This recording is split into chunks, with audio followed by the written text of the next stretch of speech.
5 बजे तक खाई है गेट पे बैठकर। सुबह 5 बजे फोन पे बात भी कर रही थी, किससे बात करी, कौन धमकी दिया, क्या हुआ नहीं हुआ। वो अंदर गई फिर दोबारा निकली नहीं। मुझे इंसाफ चाहिए कि मेरे बच्चे के पीछे किसका हाथ है, उसे भी सजा चाहिए, इंसाफ चाहिए मुझे।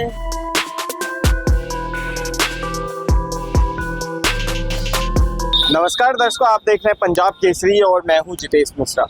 राजधानी दिल्ली की जिस पुलिस को दिल की पुलिस कहा जाता है, उस दिल की पुलिस को जब करतूत आप जानेंगे तो आप हैरान हो जाएंगे।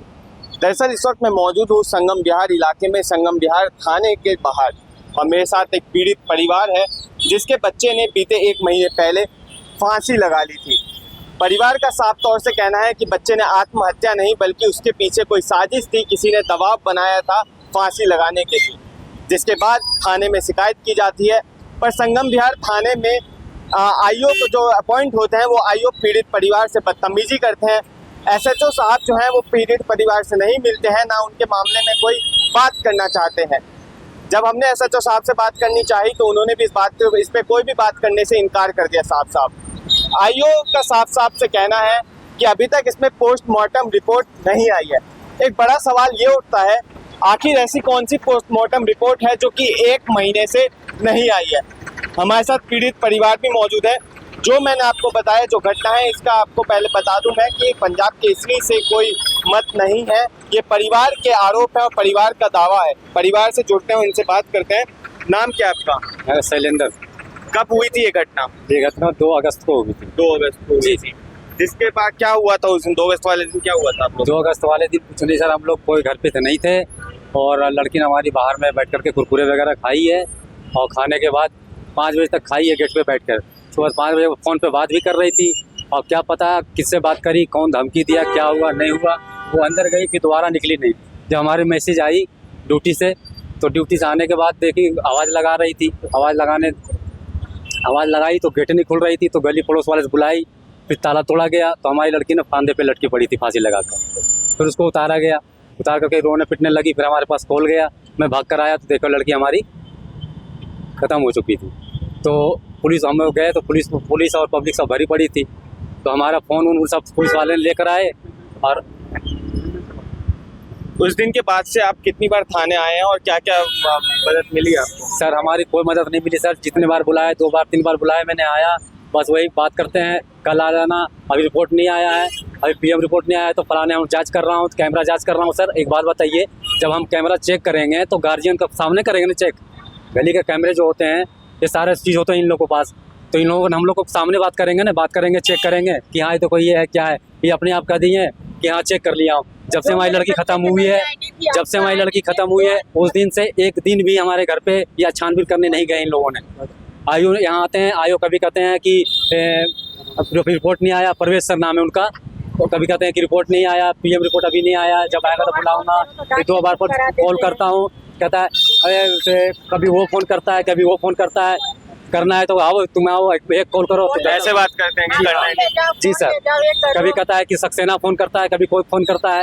ये साले तुम लोग को ड्रामे हैं, कल आ जाना 2 बजे। गाली दे के बाद? जी हाँ, कल भी आया, आज आया तो देखो अभी बोल रहा था 2 बार। क्या बोल रहे थे कल आप? कल भी नहीं, ये फोन करे थे, मैं करवाई थी फोन, तो कल भी बोला साले कितने बार फोन करता है, कभी किससे करवाता है, कभी किससे करवाता है।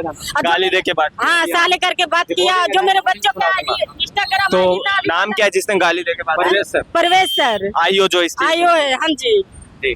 बताइए सर, हम गरीब आदमी, मजदूर आदमी, रोज कमाने खाने वाला, हम रोज थाना पुलिस दौड़ेंगे, कोर्ट कचहरी करेंगे तो हमारा परिवार कौन चलाएगा? हम कहाँ से खाएंगे? तो मेरा था सारा फोन में से सारा डिलीट कर दिया, बोल रहा है बच्चे रिसीव कर दिया। बच्चे घर से कोई रिसीव, मैं बच्चे के लेके रो रही हूँ, कान रही हूँ, तो दुनिया मेरे घर में भीड़ लगी है। तो मैं फोन जब जिसे लोग नहीं खोलने आता तो फोन क्या रिसीव कर देगा, बताओ क्या कर दूंगी मैं? क्या आपके फोन जो जब्त कर लिया है पुलिस वाले ने, जो आपकी बच्ची का फोन था उसे जब्त कर लिया है? हाँ, मुझे उसमें सारा स्टाफ जो चलाती थी अभी वाला सारा डिलीट कर दिया है, अभी वाली आईडी। और जो बचपन का जो आईडी है तो आईडी ला के छोड़ा है, यहाँ आके बाद में सारा प्राइवेट कर रखा है।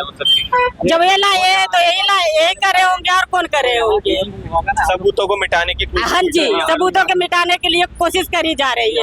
बोल रहा है माँ बाप तुम कुछ नहीं कर सकता तो मैं क्या कर सकता हूँ, मुझे ऐसे बोलते हैं। किसने कहा कि माँ बाप को? ओ जो परवेज सर है वो कहते हैं। मैं सोची मेरे बच्चे कैसे हुआ, मुझे जानने का कोई हक नहीं है, मुझे जानना है मेरे बच्चे के साथ क्या हुआ। मेरे बच्चे सुबह उठ के मेरे बच्चे नाश्ते करी, मेरे साथ चाय पी, सारा काम करी मेरे बच्चे मेरे साथ। मैं ड्यूटी गई तो रोटी पैक करके मुझे दी, कपड़े प्रेस करके मुझे दी। मेरे बच्चे गेट लगाई, बाय करी मम्मी। आपकी प्रशासन से क्या मांग है?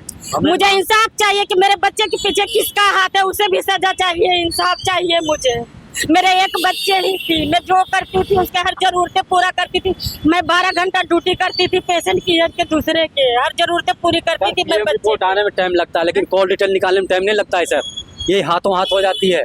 हम लोग अनपढ़ हैं, गवार हैं, लेकिन इतना भी थोड़ा तो बताते हैं, कोई किसी से पूछते हैं तो कम से कम कॉल डिटेल में 1 से 2 बार कॉल करो उसे तो गाली से बात करता है। साला तूने तो धंधे बना के रखा है, कभी किससे कॉल करवाता है, कभी किससे कॉल करवाता है। तो लोग बैठे क्यों हैं? इंसाफ देने के लिए बैठे हैं ना पब्लिक के, किस लिए बैठे? सब कुछ पैसा ही है। कहीं ना कहीं जिस दिल्ली पुलिस की टैग लाइन में ही आता है दिल्ली पुलिस दिल की पुलिस, उसी दिल्ली पुलिस दिल की पुलिस की ये सच्चाई है।